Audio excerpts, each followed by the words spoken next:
quand j'étais enfant, Azinro a déclenché la lutte contre la sorcellerie. Et le camp militaire ancien qui est là faisait office de prison pour les sorcières qu'on amenait de toutes les régions donc de Saber. Ces sorcières pouvaient venir de Ouessé, de partout, et en plein midi, quand nous on était à l'école, avec des chansons, tout ça là, donc les enfants on sortait des classes pour sur les hadjers. On les amenait jusqu'au commissariat, et du commissariat, on allait les déposer à la prison civile. Et donc on les connaît, parce que l'État ne pouvant pas les nourrir, ce sont des vieilles consorts qui devaient faire le marché pour se nourrir, faire des fagots de bois, aller tuer des feuillets consorts. Donc on les connaît. Et un jour, moi je vais en vacances, et on allait à la célébration d'un anniversaire, Père Molero, je n'ai pas oublié. Il y a un vieux qui a loué dans ma maison, je suis son ami, et puis on allait.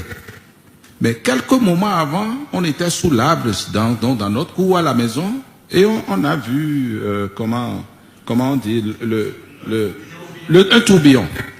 Et le vieux, en blaguant, on était là, les enfants, les parents, il dit que c'est nos enfants, c'est nos amis de la prison civile qui sont en train d'aller manger, chercher à manger dans le village d'à côté. C'est le vieux qui a dit ça. Maintenant, on allait à l'église et une vieille a interpellé le vieux qui allait lui parler. Et quand le vieux m'a rejoint, le vieux me dit, tu sais ce qu'il m'a dit? Elle m'a reproché ce que j'ai dit sous l'arbre la fois dernière. Moi j'étais jeune, hein. Elle dit la vieille lui a reproché. Bon, quand la vieille l'a appelé, moi je savais que c'était une griffe sorcière, parce qu'elle est au camp là-bas. On les connaît, de toute façon les âmes, non, on les connaît. Elles viennent, tout le monde les connaît. Et puis le vieux me dit, tu sais ce qu'elle m'a dit? Elle m'a reproché ma blague de la fois dernière. J'étais jeune, mais c'était embrouillé. J'étais embrouillé. Et j'ai dit, ah, voilà, c'est un témoignage. Le second témoignage était à l'université. Responsable de, je ne sais pas si le président Eric connaît ce que je vais dire là. Nous, on était dans le bâtiment H, responsable de résidence, et un étudiant a quitté l'université et allait au village. Parce que le village, c'est le village d'à côté, ceux qui n'ont pas, voilà, on traversait Malikam, là où les dames vendent la manger, on traverse le terrain de foot du campus là pour aller au village. Ceux qui ne trouvent pas des cabines massivement logées là-bas.